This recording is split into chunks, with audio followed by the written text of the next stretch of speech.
અને સુંદર એક જંગલ હતો। જંગલમાં નાના ત્યાં સિંહ રાજા, હાથી કાકા, વાંદરો મોન્ટુ, હરણ ચિંકી અને તોતા મીતુ બધા મળીને પરિવાર જેમ રહેતા।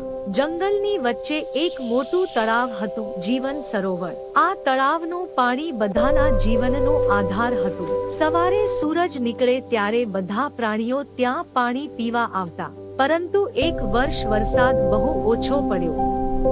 ધીમે ધીમે તળાવનું પાણી ઓછું થવા લાગ્યું। એક દિવસ હાથી કાકાએ જોયું કે તળાવ આ રીતે તો થોડા દિવસમાં પાણી ખતમ થઈ જશે। હાથી કાકા બોલ્યા।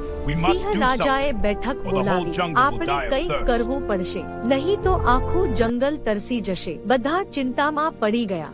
એ વખતે નાનો વાંદરો મોટું બોલ્યો। રાજા સાહેબ, મેં જંગલના ઉત્તર ભાગમાં એક જૂનું સુકાયું કૂવું જોયું છે। કદાચ ત્યાંથી કંઈક રસ્તો મળે। શોધની શરૂઆત। મોટું, ચિંકી, હરણ અને મીતુ તોતા ત્રણેય મિત્રો ઉત્તર ભાગ તરફ નીકળી પડ્યા। રસ્તામાં કાંટાળા ઝાડ, ગરમી અને ભૂખ, પણ તેઓ હિંમત હાર્યા નહીં। ઘણું ચાલ્યા પછી તેમને ખરેખર એક જૂનું કૂવું મળ્યું। કૂવું લગભગ માટીથી ભરાઈ ગયું હતું।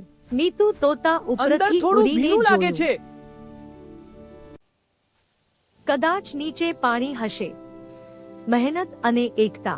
ત્રણેય મિત્રોએ વિચાર્યું, જો આપણે આ કૂવો સાફ કરી દઈએ તો કદાચ પાણી મળી શકે।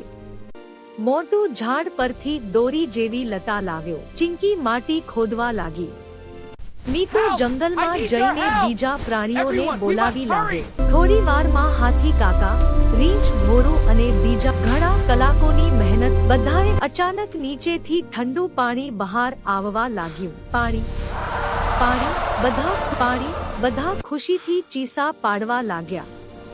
મોટું સોલ્યુશન, હાથી કાકાએ કહ્યું। આ પાણી તળાવ સુધી લઈ જવું પડશે। તેથી બધાએ મળીને નાનો નાળો બનાવ્યો જેથી કૂવાથી પાણી જીવન સરોવર સુધી પહોંચે। કેટલાક દિવસોની મહેનત પછી તળાવ ફરી પાણીથી ભરાવા લાગ્યું। એ જ સમય પર વરસાદ પણ